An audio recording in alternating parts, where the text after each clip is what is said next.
Hi friends, welcome to every day I am calculating. 2025 ഏറ്റവും പ്രധാനപ്പെട്ട current affairs ഉൾപ്പെടുത്തിയുള്ള 8ാമത്തെ വീഡിയോയാണിത്. ഇതിനു മുൻപത്തെ വീഡിയോസിന്റെ ലിങ്ക് ഡിസ്ക്രിപ്ഷനിൽ കൊടുക്കാം.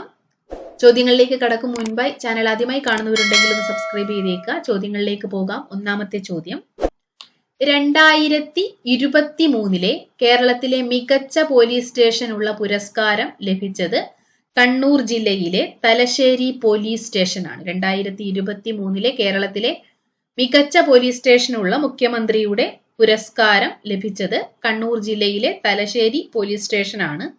2023 പുരസ്കാരം 2025 പ്രഖ്യാപിച്ചത്. 2023 കേരളത്തിലെ മികച്ച പോലീസ് സ്റ്റേഷനുള്ള മുഖ്യമന്ത്രിയുടെ പുരസ്കാരം ലഭിച്ചത് കണ്ണൂർ ജില്ലയിലെ തലശ്ശേരി പോലീസ് സ്റ്റേഷനാണ്. 2ാം സ്ഥാനത്തെത്തിയത് എറണാകുളം ജില്ലയിലെ മട്ടാഞ്ചേരി പോലീസ് സ്റ്റേഷനുമാണ്. നാഷണൽ ടർമറിക് ബോർഡ് ഉദ്ഘാടനം ചെയ്യപ്പെട്ടത് 2025 ജനുവരി 14 ദേശീയ മഞ്ഞൾ ബോർഡ് അല്ലെങ്കിൽ നാഷണൽ ടർമറിക് ബോർഡ് ഉദ്ഘാടനം ചെയ്യപ്പെട്ടത് 2025 ജനുവരി 14 മഞ്ഞൾ കൃഷി മേഖലയിലെ സമഗ്ര വികസനം ലക്ഷ്യമിട്ടാണ് നാഷണൽ ടർമറിക് ബോർഡ് സ്ഥാപിക്കപ്പെട്ടത്. നാഷണൽ ടർമറിക് ബോർഡിന്റെ ആസ്ഥാനം തെലങ്കാനയിലെ നിസാമാബാദാണ്. നാഷണൽ ടർമറിക് ബോർഡിന്റെ ആസ്ഥാനം തെലങ്കാനയിലെ നിസാമാബാദാണ്. നാഷണൽ ടർമറിക് ബോർഡിന്റെ പ്രഥമ ചെയർപേഴ്സണായി തിരഞ്ഞെടുക്കപ്പെട്ടത് പല്ലെ ഗംഗാ റെഡ്ഡിയാണ്. നാഷണൽ ടർമറിക് ബോർഡിന്റെ പ്രഥമ ചെയർപേഴ്സണായി തിരഞ്ഞെടുക്കപ്പെട്ടത് പല്ലെ ഗംഗാ റെഡ്ഡിയാണ്. നാഷണൽ ടർമറിക് ബോർഡ് ഉദ്ഘാടനം ചെയ്യപ്പെട്ടത് 2025 ജനുവരി 14 നാഷണൽ ടർമറിക് ബോർഡിന്റെ ആസ്ഥാനം തെലങ്കാനയിലെ നിസാമാബാദാണ്. നാഷണൽ ടർമറിക് ബോർഡിന്റെ പ്രഥമ ചെയർപേഴ്സൺ പല്ലെ ഗംഗാ റെഡ്ഡിയാണ്. കലാമണ്ഡലത്തിന്റെ 2023 കക്കാട് കാരണവപ്പാട് ഫെലോഷിപ്പിന് ആരെയാണ് തിരഞ്ഞെടുത്തത്? ചെണ്ട കലാകാരൻ സദനം വാസുദേവനെ. കലാമണ്ഡലത്തിന്റെ 2023 കക്കാട് കാരണവപ്പാട് ഫെലോഷിപ്പിന് തിരഞ്ഞെടുത്തത് ചെണ്ട കലാകാരൻ സദനം വാസുദേവനെയാണ്. അടുത്തിടെ ഫേഷ്യൽ റെക്കഗ്നിഷൻ ഡ്രോൺ ക്യാമറയുടെ സോഫ്റ്റ്വെയർ വികസിപ്പിച്ച സ്റ്റാർട്ടപ്പ് കമ്പനിയാണ് ട്രോയിസ് ഇൻഫോടെക്. അടുത്തിടെ ഫേഷ്യൽ റെക്കഗ്നിഷൻ ഡ്രോൺ ക്യാമറയുടെ സോഫ്റ്റ്വെയർ വികസിപ്പിച്ച തിരുവനന്തപുരം ടെക്നോ പാർക്ക് ആസ്ഥാനമായി പ്രവർത്തിക്കുന്ന സ്റ്റാർട്ടപ്പ് കമ്പനിയാണ് ട്രോയിസ് ഇൻഫോടെക്. വളരെ അകലത്തിലുള്ള ഒരു വ്യക്തിയുടെ മുഖം ഡ്രോൺ ഉപയോഗിച്ച് വ്യക്തമായി ഒപ്പിയെടുക്കാൻ കഴിയുന്ന സോഫ്റ്റ്വെയർ ആണ് നിർമ്മിച്ചിരിക്കുന്നത്. അടുത്തിടെ ഫേഷ്യൽ റെക്കഗ്നിഷൻ ഡ്രോൺ ക്യാമറയുടെ സോഫ്റ്റ്വെയർ വികസിപ്പിച്ച സ്റ്റാർട്ടപ്പ് കമ്പനിയാണ് ട്രോയിസ് ഇൻഫോടെക്. 2025 ജനുവരി 15 ഇന്ത്യൻ നാവികസേനയിൽ ഉൾപ്പെടുത്തിയ 3 തദ്ദേശീയമായി വികസിപ്പിച്ച കപ്പലുകളാണ് INS Nilgiri, INS Surat, INS Vagsheer എന്നിവ. 2025 ജനുവരി 15 ഇന്ത്യൻ നാവികസേനയിൽ ഉൾപ്പെടുത്തിയ 3 തദ്ദേശീയമായി വികസിപ്പിച്ച കപ്പലുകളാണ് INS Nilgiri, INS Surat, INS Vagsheer എന്നിവ. 2025 നടന്ന ദേശീയ കാലാവസ്ഥാ ഒളിമ്പ്യാഡിൽ ചാമ്പ്യനായ മലയാളിയാണ് ആദിത്യ സുഹാസ് നായർ. ഇന്ത്യൻ കാലാവസ്ഥാ വകുപ്പിന്റെ 150ാം സ്ഥാപക വർഷത്തോടനുബന്ധിച്ച് നടത്തിയ ദേശീയ കാലാവസ്ഥാ ഒളിമ്പ്യാഡിൽ ചാമ്പ്യനായ മലയാളിയാണ് ആദിത്യ സുഹാസ് നായർ. 2025 നടന്ന ദേശീയ കാലാവസ്ഥാ ഒളിമ്പ്യാഡിൽ ചാമ്പ്യനായ മലയാളിയാണ് ആദിത്യ സുഹാസ് നായർ. ദേശീയ കാലാവസ്ഥാ ഒളിമ്പ്യാഡിന് വേദിയായത് ന്യൂഡൽഹിയാണ്. 2025 ജനുവരിയിൽ രാജ്കോട്ടിൽ ഏത് ടീമിനെതിരെ നടന്ന ഏകദിന മത്സരത്തിലാണ് ഇന്ത്യൻ വനിതാ ക്രിക്കറ്റ് ടീം അവരുടെ ഏറ്റവും ഉയർന്ന സ്കോറായ 435 റൺസ് നേടിയത്? അയർലൻഡിനെതിരെ. 2025 ജനുവരിയിൽ രാജ്കോട്ടിൽ ഏത് ടീമിനെതിരെ നടന്ന ഏകദിന മത്സരത്തിലാണ് ഇന്ത്യൻ വനിതാ ക്രിക്കറ്റ് ടീം അവരുടെ ഏറ്റവും ഉയർന്ന സ്കോറായ 435 എന്ന റൺസ് നേടിയത്? അയർലൻഡിന് എതിരെയാണ്. 2025 ജനുവരിയിൽ രാജ്കോട്ടിൽ ഏത് ടീമിനെതിരെ നടന്ന ഏകദിന മത്സരത്തിലാണ് ഇന്ത്യൻ വനിതാ ക്രിക്കറ്റ് ടീം അവരുടെ ഏറ്റവും ഉയർന്ന സ്കോറായ 435 റൺസ് നേടിയത്? അയർലൻഡിന് എതിരെയാണ്. ഇന്ത്യൻ പുരുഷ സീനിയർ ടീം നേടിയിട്ടുള്ള ഏറ്റവും ഉയർന്ന സ്കോർ 2025 ജനുവരി പ്രകാരം 418 റൺസ് ആണ്. വെസ്റ്റ് ഇൻഡീസിനെതിരെയാണ് ഇന്ത്യൻ പുരുഷ ടീം നേടിയ ഏറ്റവും ഉയർന്ന ഏകദിന സ്കോർ എന്ന് പറയുന്നത്. 2025 ജനുവരിയിൽ രാജ്കോട്ടിൽ ഏത് ടീമിനെതിരെ നടന്ന ഏകദിന മത്സരത്തിലാണ് ഇന്ത്യൻ വനിതാ ക്രിക്കറ്റ് ടീം അവരുടെ ഏറ്റവും ഉയർന്ന സ്കോറായ 435 റൺസ് നേടിയത്? അയർലൻഡിന് എതിരെ. ഈ വർഷത്തെ ഡോക്ടർ KM മുൻഷിയുടെ സ്മരണാർത്ഥം ഭാരതീയ വിദ്യാഭവൻ ഏർപ്പെടുത്തിയ മുൻഷി അവാർഡ് നേടിയത് ഡോക്ടർ N രാധാകൃഷ്ണനാണ്. 2025 ഡോക്ടർ KM മുൻഷിയുടെ സ്മരണാർത്ഥമുള്ള മുൻഷി പുരസ്കാരത്തിന് അർഹനായത് ഡോക്ടർ N രാധാകൃഷ്ണനാണ്. ഈ വർഷത്തെ ഡോക്ടർ KM മുൻഷിയുടെ സ്മരണാർത്ഥം ഭാരതീയ വിദ്യാഭവൻ ഏർപ്പെടുത്തിയ മുൻഷി അവാർഡ് നേടിയത് ഡോക്ടർ N രാധാകൃഷ്ണനാണ്. 2025 കരസേനാ ദിന പരേഡിന് വേദിയായത് പൂനെയാണ്. കരസേനയുടെ ദക്ഷിണ മേഖല ആസ്ഥാനമാണ് പൂനെ. 2025 കരസേനാ ദിന പരേഡിന് വേദിയായത് പൂനെയാണ്. കരസേനാ ദിനമായി ആചരിക്കുന്നത് ജനുവരി 15 ആണ്. 2025 കരസേനാ ദിന പരേഡിന് വേദിയായത് പൂനെയാണ്. കരസേനയുടെ ദക്ഷിണ മേഖല ആസ്ഥാനം സ്ഥിതി ചെയ്യുന്നത് പൂനെയിലാണ്.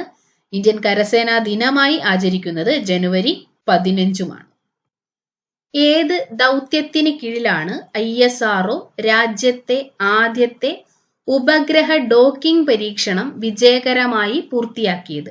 സ്പെഡെക്സ് ദൗത്യത്തിന്റെ ഭാഗമായിട്ട്. ഏത് ദൗത്യത്തിന് കീഴിലാണ് ISRO രാജ്യത്തെ ആദ്യത്തെ ഉപഗ്രഹ ഡോക്കിംഗ് പരീക്ഷണം വിജയകരമായിട്ട് പൂർത്തിയാക്കിയത്? സ്പെഡെക്സ് ദൗത്യത്തിന്റെ ഭാഗമായിട്ടാണ്.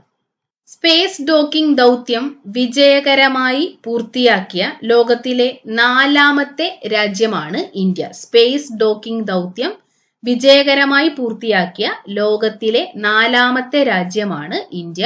മറ്റ് രാജ്യങ്ങൾ അമേരിക്കയും റഷ്യയും ചൈനയുമാണ്. 2025 ജനുവരിയിൽ ISRO വിജയകരമായി പൂർത്തിയാക്കിയ ദൗത്യമാണ് സ്പെഡെക്സ് അല്ലെങ്കിൽ സ്പേസ് ഡോക്കിംഗ് എക്സ്പെരിമെന്റ് എന്ന് പറയുന്നത്. ഈ ദൗത്യത്തിലൂടെ SDX-01, SDX-02 എന്നീ പേടകങ്ങളെയാണ് കൂട്ടിയോജിപ്പിച്ചത്. ബഹിരാകാശ പേടകങ്ങളെ കൂട്ടിയോജിപ്പിക്കുന്ന നേട്ടം കൈവരിച്ച 4ാമത്തെ രാജ്യമായി ഇതോടെ ഇന്ത്യ മാറി. മറ്റ് 3 രാജ്യങ്ങൾ അമേരിക്ക, റഷ്യ, ചൈന എന്നിവയാണ്. 2024 ഡിസംബർ 30 PSLV C-60 വാഹനത്തിലാണ് ഈ ഉപഗ്രഹങ്ങളെ, ഏതൊക്കെയാണ് SDX-01, SDX-02 എന്നീ ഉപഗ്രഹങ്ങളെ ഭ്രമണപഥത്തിൽ എത്തിച്ചത്. സ്പേസ് ഡോക്കിംഗ് ദൗത്യം വിജയകരമായി പൂർത്തിയാക്കിയ 4ാമത്തെ രാജ്യമാണ് ഇന്ത്യ. മറ്റ് രാജ്യങ്ങൾ അമേരിക്ക, റഷ്യ, ചൈന എന്നിവയാണ്. കേരള കലാമണ്ഡലത്തിലെ ആദ്യത്തെ മലയാളിയായ നൃത്താധ്യാപകനാണ് RLV രാമകൃഷ്ണൻ. കേരള കലാമണ്ഡലത്തിലെ ആദ്യത്തെ മലയാളിയായ നൃത്ത അധ്യാപകനാണ് RLV രാമകൃഷ്ണൻ. ഭരതനാട്യം അസിസ്റ്റന്റ് പ്രൊഫസറായിട്ടാണ് RLV രാമകൃഷ്ണന് നിയമനം ലഭിച്ചിരിക്കുന്നത്. കേരള കലാമണ്ഡലത്തിലെ ആദ്യത്തെ മലയാളിയായ നൃത്താധ്യാപകനാണ് RLV രാമകൃഷ്ണൻ. ഇന്ത്യൻ നാവികസേനയ്ക്കായി ലാർസൻ ആൻഡ് ടൂബോ ഷിപ്പ്യാർഡ് നിർമ്മിച്ച 2ാമത്തെ മൾട്ടി പർപ്പസ് വെസലാണ് ഉത്കർഷ. ഇന്ത്യൻ നാവികസേനയ്ക്കായി ലാർസൻ ആൻഡ് ടൂബോ ഷിപ്പ്യാർഡ് നിർമ്മിച്ച 2ാമത്തെ മൾട്ടി പർപ്പസ് വെസലാണ് ഉത്കർഷ, INS ഉത്കർഷ. ഇന്ത്യൻ നാവികസേനയ്ക്കായി ലാർസൻ ആൻഡ് ടൂബോ ഷിപ്പ്യാർഡ് നിർമ്മിച്ച 2ാമത്തെ മൾട്ടി പർപ്പസ് വെസലാണ് INS ഉത്കർഷ്. നാവികസേനയുടെ ഭാഗമായ ആദ്യത്തെ മൾട്ടി പർപ്പസ് വെസൽ INS സമർത്ഥകാണ്. നാവികസേനയുടെ ഭാഗമായ ആദ്യത്തെ multi purpose vessel INS Samarth. നാവികസേനയുടെ ഭാഗമായ 2ാമത്തെ മൾട്ടി പർപ്പസ് വെസലാണ് INS ഉത്കർഷ്. BCCIയുടെ ഓംബുഡ്സ്മാനായി നിയമിതനായത് ജസ്റ്റിസ് അരുൺ കുമാർ മിശ്രയാണ്. BCCIയുടെ ഓംബുഡ്സ്മാനായി നിയമിതനായത് ജസ്റ്റിസ് അരുൺ കുമാർ മിശ്രയാണ്. 2024 ഓടക്കുഴൽ പുരസ്കാര ജേതാവ് കെ അരവിന്ദാക്ഷനാണ്. 2024 ഓടക്കുഴൽ പുരസ്കാര ജേതാവ് കെ അരവിന്ദാക്ഷനാണ്. അദ്ദേഹത്തിനെ പുരസ്കാരത്തിന് അർഹമാക്കിയ കൃതിയാണ് ഗോപ എന്ന നോവൽ. 2024 ഓടക്കുഴൽ പുരസ്കാര ജേതാവ് കെ അരവിന്ദാക്ഷനാണ്. അദ്ദേഹത്തിനെ പുരസ്കാരത്തിന് അർഹമാക്കിയ കൃതി ഗോപ എന്ന നോവലാണ്. 2023 ഓടക്കുഴൽ പുരസ്കാര ജേതാവ് PN ഗോപികൃഷ്ണനാണ്. അദ്ദേഹത്തിനെ പുരസ്കാരത്തിന് അർഹമാക്കിയ കൃതിയാണ് കവിത മാംസഭോജിയാണ്. 2023 ഓടക്കുഴൽ പുരസ്കാര ജേതാവ് PN ഗോപികൃഷ്ണൻ, കൃതി കവിത മാംസഭോജിയാണ്. 2024 ഓടക്കുഴൽ പുരസ്കാര ജേതാവ് കെ അരവിന്ദാക്ഷൻ, കൃതി ഗോപ.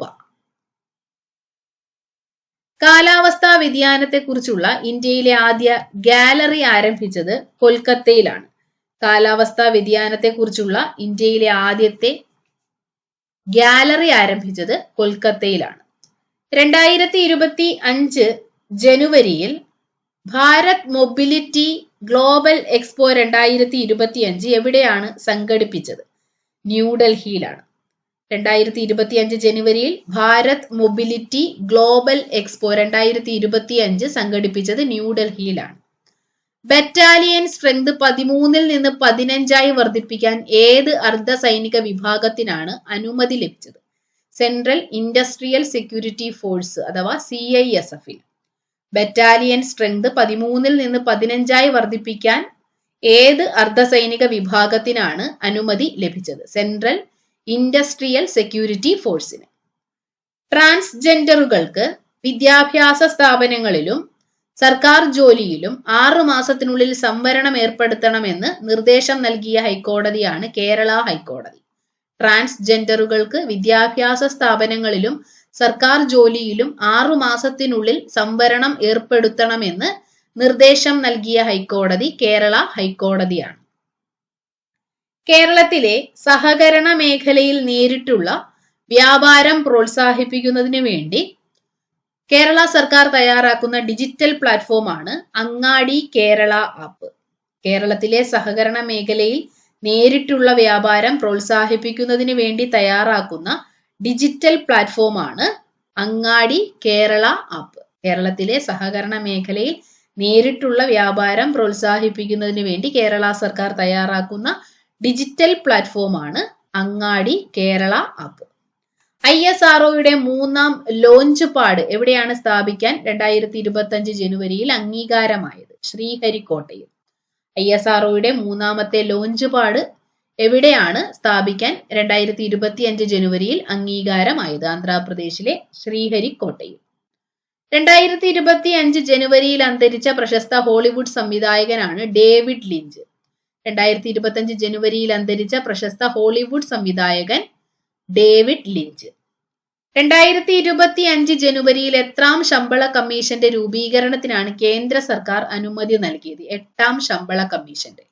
2025 ജനുവരിയിൽ എത്രാം ശമ്പള കമ്മീഷന്റെ രൂപീകരണത്തിനാണ് കേന്ദ്ര സർക്കാർ അനുമതി നൽകിയത്? 8ാം ശമ്പള കമ്മീഷൻ. 2026 ജനുവരി 1 8ാം ശമ്പള കമ്മീഷൻ നിലവിൽ വരാൻ പോകുന്നത്. വിജയ് ഹസാരെ ക്രിക്കറ്റ് ട്രോഫി 2024-25 ജേതാക്കൾ കർണാടകയാണ്. വിജയ് ഹസാരെ ക്രിക്കറ്റ് ട്രോഫി 2024-25 സീസണിലെ ജേതാക്കൾ കർണാടകയാണ്. ഫൈനലിൽ കർണാടക പരാജയപ്പെടുത്തിയത് വിദർഭയെയാണ്. 2024-25 വിജയ് ഹസാരെ ക്രിക്കറ്റ് ട്രോഫി ജേതാക്കൾ കർണാടക, റണ്ണർ-അപ്പ് വിദർഭയാണ്. കർണാടകയുടെ 5ാമത്തെ വിജയ് ഹസാരെ കിരീടമാണ് 2024-25 കർണാടകയുടെ 5ാമത്തെ വിജയ് ഹസാരെ ക്രിക്കറ്റ് ട്രോഫി കിരീടമാണ് 2024-25 ടൂർണമെന്റിലെ മികച്ച താരമായി തിരഞ്ഞെടുക്കപ്പെട്ടത് കരുൺ നായരാണ്. ടൂർണമെന്റിലെ മികച്ച താരമായി തിരഞ്ഞെടുക്കപ്പെട്ടത് വിദർഭയുടെ കരുൺ നായരാണ്. ടൂർണമെന്റിൽ ഏറ്റവും കൂടുതൽ റൺസ് നേടിയതും കരുൺ നായർ തന്നെയാണ്. ടൂർണമെന്റിൽ ഏറ്റവും കൂടുതൽ റൺസ് നേടിയത് കരുൺ നായരാണ്. എന്നാൽ ടൂർണമെന്റിൽ ഏറ്റവും കൂടുതൽ വിക്കറ്റുകൾ നേടിയത് പഞ്ചാബിന്റെ അർഷദീപ് സിംഗ് ആണ്.